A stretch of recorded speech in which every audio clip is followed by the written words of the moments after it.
2011년 12월 22일 부산 진구 양정동에 살고 있었던 사회초년생 21살 김여인의 하루는 아침부터 휘황찬란했습니다. 아침에 출근하려고 딱 나와서 주택가 골목을 걸어가는데 바바리맨이 딱 벌거숭이로 다 내놓고 김여인 앞길을 딱 막아서는 거예요.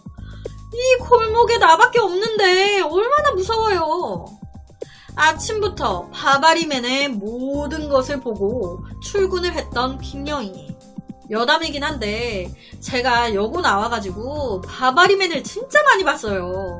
진짜 딱 보면 기가 차면서도 말도 안 나오고 한 공간에 둘만 있다고 생각을 하면 진짜 오만 생각이 들고 무섭습니다. 그리고 한번 보면 하루 종일 그 바바리맨이 생각이 난단 말이에요. 이때 김여인도 딱 그랬습니다. 일을 하는데 자꾸 생각나.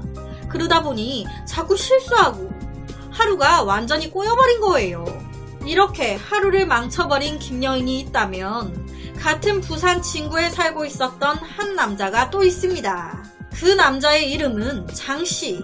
이 장씨는요, 사업한다고 여자친구한테 돈 빌리고 친구한테 돈 빌리고 그렇게 여러가지 시도해본 일은 많았으나 정작 뭐 하나 잘된 게 없어 빌린 돈도 못 갚고 그렇게 주변 사람들에게 두루두루 민폐를 끼쳤던 30대 중반의 남성이었습니다.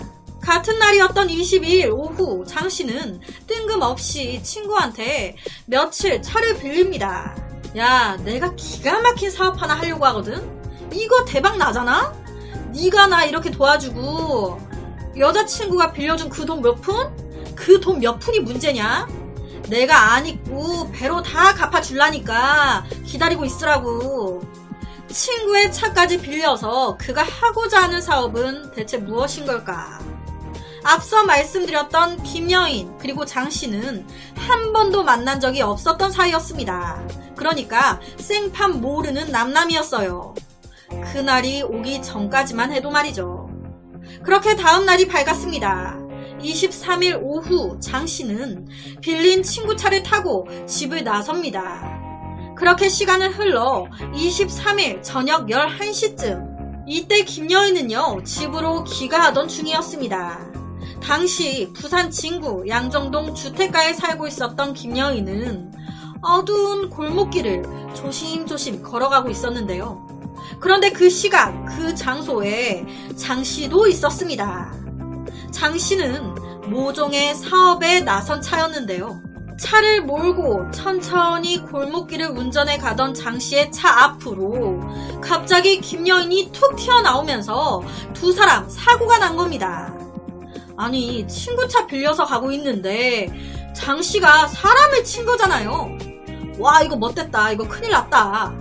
놀란 장씨는 바로 차에서 내려 김여인의 상태를 살폈습니다. 괜찮으세요? 아니, 골목길에서 이렇게 속도를 내시면 어떡해요? 아, 죄송합니다. 어디 다치신 데는 없으세요? 일단 차에 타세요. 병원에 같이 가요. 그러니까 이때 김여인이 시간도 늦었고 그렇게 크게 다친 건 아니고 놀란 거라 아, 괜찮아요. 그 정도는 아니에요. 아, 괜찮아요. 그런데요, 이게 친 사람 입장에서는 괜히 그냥 보냈다가 나중에 막 후유증 있다고 연락 오고 뒤끝 생기면 어떡해요. 그러니까 아싸리 이때 정확하게 다 하는 게 나으니 이때 장씨가 제가 그냥 이대로 보내드리면 제가 뺑소니범이 되는 거잖아요. 제 마음이 안 편해서 그래요. 타세요. 병원 같이 가서 진단 듣고 처방 받고 보내드릴게요. 아, 알겠습니다. 이렇게 남남이었던 두 사람의 첫 대면이 이루어졌습니다. 그렇게 김여인이 장씨의 차를 타고 병원으로 이동을 하게 되는데 30분을 타고 가는데도 병원이 안 나오는 거예요. 뭔가 느낌이 건물도 하나도 안 나오고 시간은 흘러가면서 더 어두워지곤 있고 이 김여인 입장에서는 이 남자를 처음 보는 거잖아요. 우선 어떻게 하다 보니 같이 차에 타긴 했는데 이상한 길로 가는 것 같은 느낌이 드니까 저 지금 병원으로 가는 거 맞아요? 여기 어디예요? 지금 꽤 타고 온 것 같은데? 점점점. 그런데 이번에는 또 웬일인지 두 사람이 탄 차가 자꾸 가다 서다를 반복하면서 좀처럼 앞으로 나가지를 못합니다. 차가 이상한 거예요. 급기야 장씨는 도로 한쪽에 차를 세우게 되는데, 와, 이거 뭐 산속이잖아. 주위에 아무것도 없는 거예요. 여기 어디예요? 여기 어디냐고요? 아, 차가 좀 불안해서 보고 올게요. 하고 장씨가 차에서 내립니다. 그런데 차를 살펴본다며 차에서 내린 장씨는 엔진이 있는 앞이 아닌 트렁크가 있는 뒤쪽으로 갑니다. 와, 얼마나 무서워요. 이 늦은 저녁에 처음 보는 이 남자랑 나밖에 없는데. 김여인이 두려움에 떨고 있던 바로 그때 갑자기 이 장씨가 김여인이 앉아있던 차 문을 다짜고짜 열어 제끼더니 흉기를 들고, 조용히 해. 가만히 있어. 야, 이거 얼마짜리 가방이야? 얼마짜리냐고 하면서 폭력을 쓰기 시작합니다. 이 김여인 너무 놀랬지만 그녀 역시 호락호락하진 않았습니다. 저항을 하기 시작한 거예요. 하지 말라고 뺨 때리고. 하지만 이런 모습에 장씨는 더 눈깔이 돌아가지고 미친 듯이 김여인을 때려버립니다. 김여인은요, 차 안에서 맞아 기절까지 했어요. 이 장씨는 김여인의 가방에서 현금 25만원과 고가의 핸드백 등 약 250만원 상당을 챙깁니다. 그렇게 돈만 빼앗고 말았으면 좋으련만 이 남자의 행동은 도를 넘기 시작합니다. 어쩌면 친구의 차를 빌려 사업에 나선다고 할 때부터 그는 이 모든 것을 준비한 건지도 모르겠습니다. 김여인의 두 손을 결박하고 그녀를 트렁크에 가두기까지 그의 행동에는 전혀 망설임이라고는 없었습니다. 그렇게 무려 10시간을 김여인을 차 트렁크에 가둔 채 돌아다닙니다. 돌아다니던 차가 멈춰선 곳은 다음 날인 24일 오전 10시쯤 병원이 아닌 부산 남구 금령산 중턱이었습니다. 이때까지도 김여인은 살아있었어요. 제발 살려달라고 신고 안 하겠다고 애원을 했습니다. 하지만 이 장씨, 야, 미쳤냐? 너 내 얼굴 봤잖아. 나와. 장씨는 김여인의 얼굴에 비닐봉지를 씌워 앞을 못 보게 만든 후 어디론가 끌고 가기 시작합니다. 내가 죽을 수도 있겠다라는 그 공포감, 이게 어마어마하다고 하죠. 엄청난 공포감을 느낀 김여인은 앞이 하나도 안 보이는 그 상황에서도 반항을 하기 시작했습니다. 하지만 남자의 소나기에서 벗어나기란 역부족이었어요. 이때 김여인의 반항으로 인해 장씨 또한 다리에 상처를 입었습니다. 장씨에겐 목적지가 있었습니다. 부산 남구 금령산 중턱에 있는 절벽. 살려달라는 김여인의 비명에도 장씨는 눈 하나 깜짝 안 하고 김여인을 절벽에서 밀어버렸습니다. 도대체 장씨는 왜 이런 일을 벌인 걸까요? 사실 장씨는 이런저런 사업을 하느라 여기저기 손을 벌려서 빚이 많은 상태였습니다. 이 빚을 어떻게 갚긴 해야겠는데 힘들게 일해서 갚긴 싫어. 쉽게 돈 벌고 싶은데 그렇게 궁리한 끝에 생각한 게 부녀자 납치 강도였던 겁니다. 여자 하나 납치해서 돈 뺏고 그 돈으로 빚 갚아야지. 그렇게 첫 범행에 나섰을 때 우연히 그의 눈에 포착된 사람이 명품 가방을 메고 귀갓길에 올랐던 김여인이었던 겁니다. 저 가방 비싼 건데 저 여자애 돈 좀 있나 보네. 내 첫 스타트는 너다. 그래서 일부러 장씨가 김여인을 들이받았던 겁니다. 일부러 사고를 낸 거예요. 왜? 납치하려고. 일부러 사고를 낸 뒤 병원에 데려다 주겠다면서 김여인을 차에 태우고는 범죄를 저질렀던 거예요. 아니, 저는 준비하면서 무섭더라고요. 일반 여자들이 혹은 남자들이 이렇게 교통사고가 났어요. 가해자가 병원에 같이 가자 차에 타라 했을 때 거의 타지 않나요? 아니, 처음에는 김여인처럼 괜찮다, 아니다 하겠죠. 그런데 가해자인 사람이 아니다, 내가 안 편하다, 타라 한다면 타지 않을까요? 번호만 주세요, 제가 후유증 있으면 연락드릴게요 라고 했는데도 아니다, 이건 아니다, 사고가 났을 때 병원으로 가서 같이 진단 보고 해야 저도 마음이 편할 것 같다 라고 하면서 자꾸 이런 식으로 회유한다면 탈 것 같은데 싶더라고요. 이런 범죄를 저지를 거라고 뭐 생각이나 하겠습니까? 이 김여인 역시 그랬을 거고요. 그렇게 절벽에서 굴러떨어진 김여인, 하지만 다행히도 살아 있었습니다. 영하의 기온 속에 산속에 유기된 김여인은 가까스로 결박을 풀고 언덕을 거슬러 올라와 지나가던 차량 운전자에게 도움을 구해 구조까지 됐습니다. 정말 다행이죠. 당시 김여인은 받은 충격과 저체온증으로 인해 한동안 말을 하지 못할 정도로 상태가 좋지 못했습니다. 그렇게 조사에 들어간 경찰, 그런데 범인이 별다른 증거를 남기지 않고 도주한 탓에 단서가 너무 없는 거예요. 김여인이 뭐 차 번호판을 기억하는 것도 아니고 범인의 인상착의도 말하지 못했습니다. 그렇게 자칫 사건이 장기 수사로 빠질 뻔했어요. 하지만 며칠 후 조금씩 회복을 하기 시작한 김여인이 중요한 단서를 하나 던집니다. 그 단서로 인해 범인 장씨 체포가 됐는데요.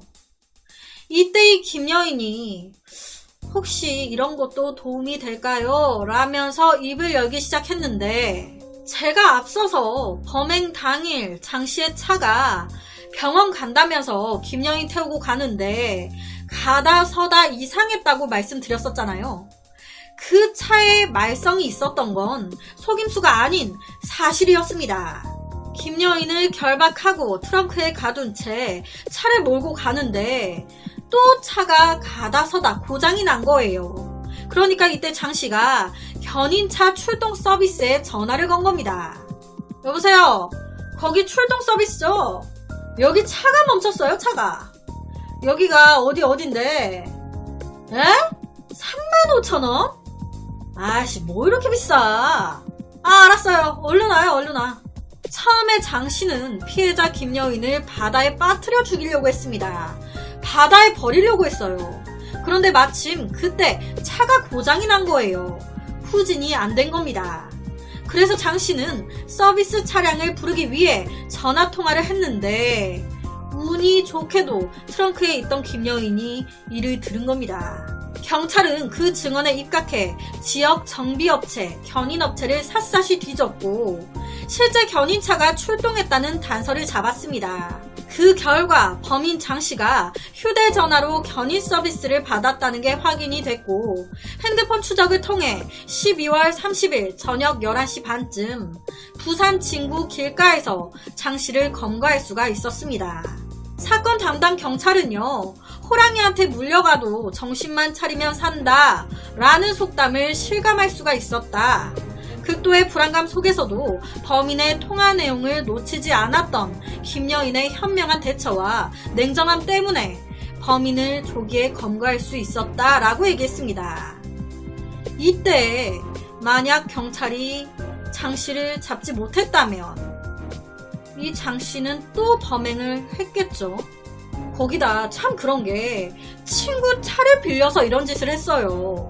만약 덜미가 잡히더라도 친구가 용의선상에 오르게끔. 참 돈이 필요하다고 바로 범행을 계획했다는 것도 소름이고 사람을 죽이는 거에 대해 전혀 아무런 감정이 없어 보였다는 것도 너무 무섭고 여담이긴 한데 제가 옛날에 이상한 전화를 받은 적이 있어요. 몇 번 이 얘기를 했었는데 100% 진짜 제 실화입니다. 제 핸드폰으로 전화가 온 거예요. 부산 경찰서라고. 저는 서울에 사는데 제 통장이 부산에서 대포폰으로 쓰였다고. 조사 받아야 되니 부산 경찰서로 오라고. 언제 오실 수 있냐? 라는 겁니다. 그래서 제가 저 서울에 사는데? 그랬더니 와야 된다는 거예요. 최대한 빨리. 내일 가능하냐? 그래서 제가 저 부산 길도 모르고 차도 없어서 버스나 이런 거 타야 되는데? 그랬더니 그럼 뭐 타고 올 거냐? 자기네들이 버스 타고 오면 버스 정류장에, 기차 타고 오면 기차역에서 기다리고 있다가 제가 오면 같이 차를 타고 부산경찰서로 가자고 하는 겁니다. 그래서 제가 이때 조금 찜찜해서 부산경찰서 어디 팀에 누구시냐고 물었어요. 그랬더니 쭉 얘기를 하더라고요. 진짜 맞다고 하면서. 그래서 제가 우선 내일 가겠다고 하고 전화를 끊었어요. 그리고 혹시나 싶어 진짜 부산경찰서로 전화를 했습니다.